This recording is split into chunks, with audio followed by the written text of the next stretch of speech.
Greetings and bienvenue, midnight crew. Thank you for returning to this broadcast. And welcome to new viewers joining us for the first time.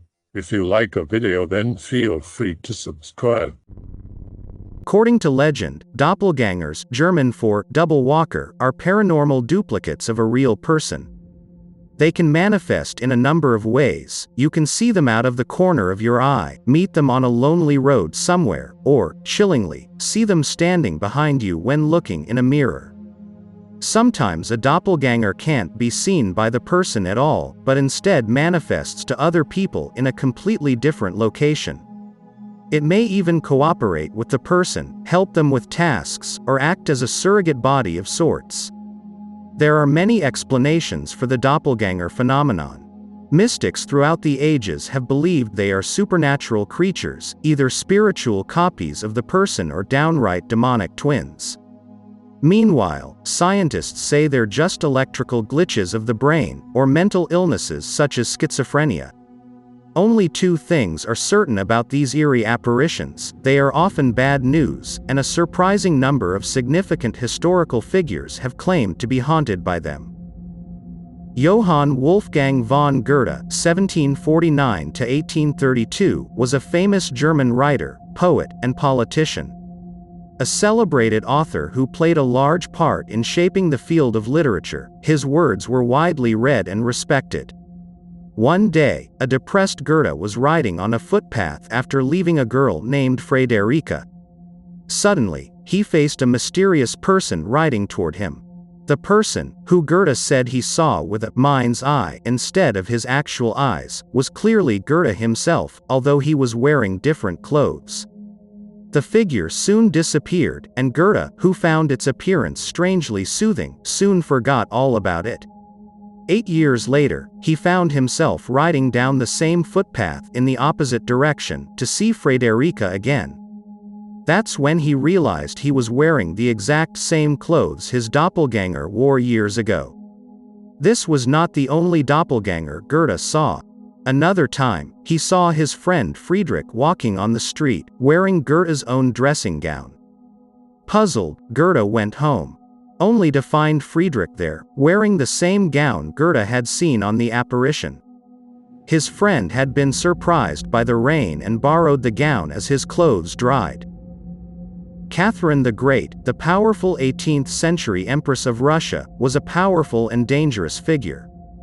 She was not fazed by small matters, such as seeing her own ghostly doppelganger take over her throne. It is said that one night, Catherine was lying in her bed when worried servants told her they'd just seen her enter the throne room. When Catherine set out to investigate, she found her doppelganger sitting calmly on the throne. Catherine immediately ordered her sentries to shoot at her ghostly counterpart. The stories don't tell whether the bullet had any effect on the spectral empress. However, Catherine herself died soon afterwards. Percy Bysshe Shelley was a brilliant poet in his own right, although he is mainly remembered as the husband of Mary Shelley, the author of Frankenstein. Although one would assume that Mary, the horror writer, would have been the one to see ghosts and monsters, it was in fact Percy who witnessed doppelgangers. Shortly before Percy drowned in a sailing accident in 1812, he confessed to Mary that he had met his doppelganger many times. These confrontations included one particularly haunting experience where he walked onto a terrace, only to be greeted by his doppelganger who asked him, "How long do you mean to be content?" Strangely, Percy's doppelganger was also witnessed by his close friend Jane Williams, who saw it passing her window, on a route frequently walked by the real Percy, to a dead end, but never returning. The real Percy was nowhere near. Sir Frederick Carne Rasch. In 1906, British Parliament member Sir Gilbert Parker was attending a debate when he spotted Sir Frederick Carne Rasch, a fellow Parliament member, sitting nearby. This greatly surprised Sir Gilbert, as Sir Frederick was severely ill with influenza at the time. Still, he politely greeted Sir Frederick and told him, "I hope you are feeling better." Carne Rasch didn't react in any way. He just sat there with a stony, grim expression on his face. When Sir Gilbert soon glanced at his friend again, the seat was completely empty. Bewildered, he searched for Carne Rasch in the lobby, only to find that no one had seen him pass by. When he discussed the event with fellow parliamentarians, it turned out others had seen Carne Rasch too. When the real Carne Rasch, who had been sick in bed all along, found out about the incident, he was quite unsurprised. He had really wanted to take part in the debate, so, to him, it made sense that his spirit had sneaked a peek. His family, however, was terrified and feared the doppelganger was a bad sign. In a small way, they were right. For quite some time, Carne Rasch was annoyed by fellow parliament members, who kept poking him with their fingers to make sure he was flesh and blood. In the end, he had to write a massively sarcastic letter to a local newspaper, apologizing that he didn't have the good sense to die at the time of the doppelganger sighting and promising to behave better next time. Queen Elizabeth I of England, who reigned from 1558 to 1603, was the last Tudor to rule the country. Widely recognized as a charismatic, level-headed, and savvy monarch, she was the kind of person one wouldn't expect to dabble with the paranormal. Which makes it all the scarier when she claimed she had witnessed her doppelganger. According to the Queen, the spectral Elizabeth was lying motionless on her bed, almost like a corpse laid out for presentation. The experience was particularly haunting, because such appearances are said to be a certain sign of death. Still, it would be easy to put this down as a temporary glitch in the mind of an elderly, stressed-out ruler. If it wasn't for the fact that Elizabeth died soon after seeing the doppelganger. Maria de Jesus de Agreda. Although doppelgangers are generally perceived as sinister, it is said that sometimes a person is not only able to control them, but use them as a sort of second body that can bilocate to other places in an instant. In the 17th century, explorers and missionaries to the New World were astonished to find that many of the tribes in New Mexico were already merrily practicing Catholicism. When questioned, the tribesmen said they had been converted by a mysterious lady in blue, who had taught them and even given them a number of crucifixes and other items of worship. With careful detective work, a few priests finally traced the phenomenon to Maria de Agreda, a young, blue-robed Spanish nun.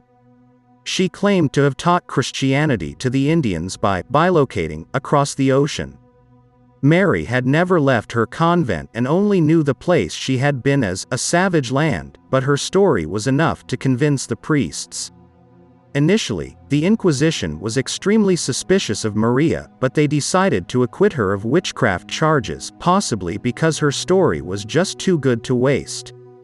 Her power was declared to be of divine origin. She became an international celebrity, the leader of her convent, and an author of rambling books on how she acquired her powers. However, later in life she changed her story multiple times. Sometimes she claimed she was pressured to say she could habitually cast her spiritual copy to another continent. Sometimes she said it was true after all. Abraham Lincoln was known as Honest Abe, and as such was very open about his interest in the paranormal. At least in private discussions. According to the man himself, he also experienced some paranormal activity. On the night of his first election, he took a moment to rest on his couch one evening. While lying there, he happened to glance in a mirror and saw his own visage, except that he had two faces. A second Lincoln, pale and ghostly, was looking at him from the mirror, right next to his own face. Startled, he rose from the couch. And the doppelganger disappeared. He sat back down, only to see it again. Lincoln was startled, but his wife Mary was downright terrified. She was convinced that the doppelganger was bad news, a certain sign that Lincoln would be re-elected on a second term, possibly because 2 Lincolns equals 2 terms, but wouldn't survive it because the second Lincoln looked deathly. Lincoln went on to repeat the couch experiment every once in a while. He did manage to glimpse the doppelganger one more time, but after that it stopped appearing. Maybe it had delivered its message, as Lincoln indeed didn't make it through his second term. George Tryon. June 22, 1893 was not a good day for Vice Admiral George Tryon. He was commanding 2 columns of ships off the coast of Syria when he gave a command for the columns to turn toward each other. This attempt at a majestic naval drill maneuver turned out to be an amateur mistake, as the first ships promptly rammed into each other, and one of them, the one Tryon happened to be in, sank like a stone. Tryon died knowing that he had just doomed 357 men to drown. His last words were, fittingly and heartbreakingly, "It is entirely my fault." At the exact same time, Tryon's wife was holding a lavish party for their friends in their London home. Suddenly, to the guests' surprise, Tryon appeared at the party. Silently, he walked down a staircase, solemnly proceeded through the drawing room, and opened the door as if to leave. Before he suddenly disappeared, he was dressed in full uniform, as if he was commanding a drill. There are some holes in the story.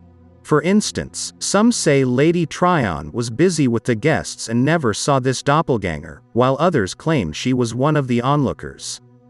Still, the tale bears eerie resemblance to old sea tales of a sailor's fetch, another name for a spirit doppelganger, alerting his family upon his death. Guy de Maupassant. French writer Guy de Maupassant is known for what is perhaps the most intimate doppelganger experience on record. Toward the end of his life, he is said to have regularly interacted with his doppelganger. This eerie twin not only talked to him, but actually sat down and started dictating a short story to him. Yes, de Maupassant claimed that one of his last stories was literally ghostwritten, by his own ghost, no less. If that's not chilling enough, don't worry, it gets even better. The story the spirit allegedly dictated to de Maupassant was The Horla, an unnerving tale of a man whose sanity is slowly consumed by an evil spirit that uses him as a host. As if echoing the story, de Maupassant's mental health started deteriorating soon after finishing it. In another version of the events, the doppelganger did not dictate the book, as it disappeared when the terrified de Maupassant called his servant. However, the apparition returned a few months later. It entered the writer's room, looking at him with a sad expression. Then it sat down and buried its face in its hands, as if in despair. Convinced that the doppelganger brought news of disaster, the horrified de Maupassant's life was downhill from there. He died in an insane asylum a year later. Emilie Sagee never saw her doppelganger. Everyone else did, though. Sagee worked in an exclusive girls' school. She was a very good teacher, but for some reason she kept moving from one job to another. In 16 years, she had changed positions an impressive 19 times. In 1845, the school found out why. Sagee was allegedly the center of some very strange doppelganger activity. Her spectral twin was first seen during a class, as 13 students witnessed the doppelganger standing by Sagee's side and mirroring her movements. Next, it stood behind her as she ate, pantomiming her movements. Sagee herself was completely oblivious to the apparition, despite the fact that everyone else could see it clearly. However, she did become strangely groggy and powerless during the times the doppelganger manifested, and the wraith was often seen doing things Sagee later said she had been thinking about at the moment, suggesting that she may have had some subliminal control over it. Soon, the doppelganger ventured beyond Sagee's immediate vicinity. At first, it appeared to a classroom full of students, sitting calmly in the teacher's chair while Sagee herself was outside, working in the garden. The few people who dared to approach the doppelganger found they could pass through it, yet it had a texture that reminded them of thick fabric. Time went by and the apparition became a permanent fixture of the school's life, freaking people out on a regular basis. The girls' concerned parents started removing their children from the school. Although Sagee was a model employee on all non-paranormal accounts, the headmistress had no option but to fire her and her ghostly double. I have a few stories. Be college freshman, science major, but is into painting and all that artsy crap. Uni is a traditional private school, uniforms, prayers before class, the works. Our school has different uniforms for the different colleges, so it's easy to identify students from which department and so on. Weeks into the college life, I find out about an art store near the arts department building. Cheap-ass grade A materials. Decide to check it out when I don't have class so I have more time to ogle the brushes. Quickly become a regular customer, befriend the nice old lady managing the store. Months later, run out of blue paint, drop by right after class. Nice old lady greets me like usual, looks at my uniform, and asks, "You changed majors? What?" She looks at me funny. "Weren't you in advertising arts? What's with the science uniform?" Her store has been around for some 30 years now, and she herself was an arts major in the same uni. She would at least be familiar with the uniforms in our school. She grabs one of the younger assistants in the store. "This kid was just here yesterday, right?" Takes one look at me and laughs. "Yeah, took an hour deciding between Prussian blue and cobalt blue too. Guys, I haven't been here for weeks now, WTF." And then, "Hey, you changed majors? What happened?" So I explained. It took them a bit of convincing that I wasn't playing a prank on them. Apparently, my doppelganger was as much a regular as me, but would usually come in uniform. I never went there on days that I have class, so aside from that day, I was never there in mine. Throughout my college life I'd drop by there, and sometimes either the owner or one of the long-time assistants would ask me which twin I am. Sometimes they'd update me about the art major twin, when she last visited, if she got a haircut, stuff like that. I never got to meet my doppelganger though. I don't know if I want to. But maybe the old lady is just having fun with me, who knows.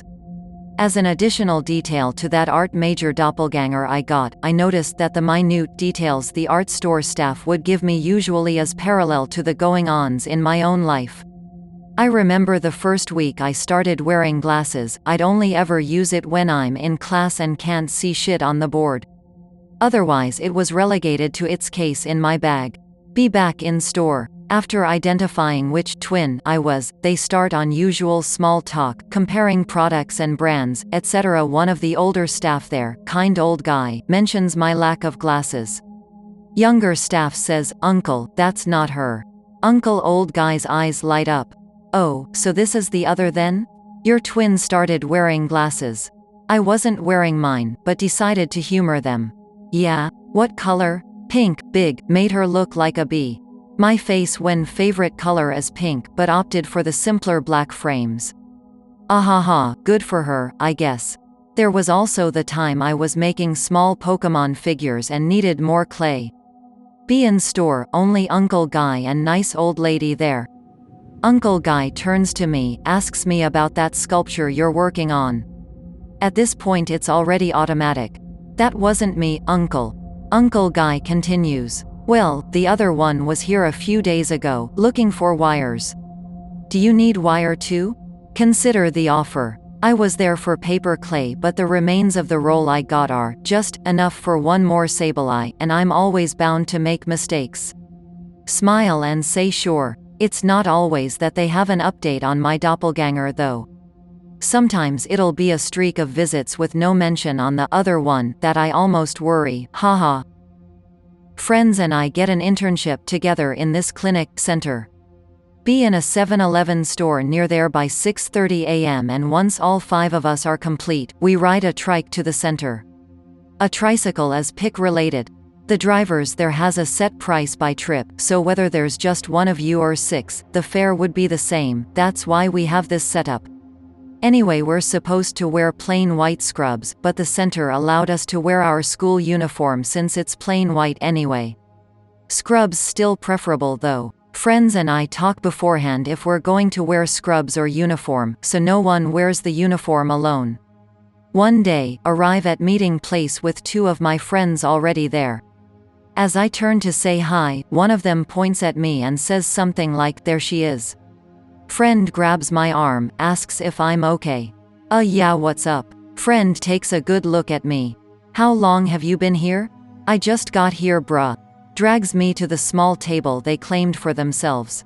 You were here earlier. You were wearing a jacket and uniform. I greeted you, but you ignored us. Other friend adds, we would have followed you, but we didn't want to piss you off. Thought you were just in a bad mood and wanted to be left alone. Or maybe you guys saw someone else? Both vehemently disagree, says it was definitely me, with an obnoxious bright pink jacket over our uniform. But it's Scrubs Day today, guys. Exactly, we thought no one told you we were going to wear scrubs and you got pissed. I never told them about my art major doppelganger before. That weekend, my sis gets me a bright pink jacket. They looked spooked, but I feigned disinterest, because if it was a prank, they'll never going to get me. But the bus I was on that morning almost got in an accident. There was a truck running the red light and our driver managed to stomp on the brakes in time. The truck hit a motorcyclist, I think. Guy was still alive though. Bus driver rained curses on truck driver, then went on our way. Last one I got, but this time it's not a doppelganger of me but my cousin's B13. Dad just died, wake held in our house. According to superstition, there should be one family member awake and guarding the dead throughout the whole 9 days.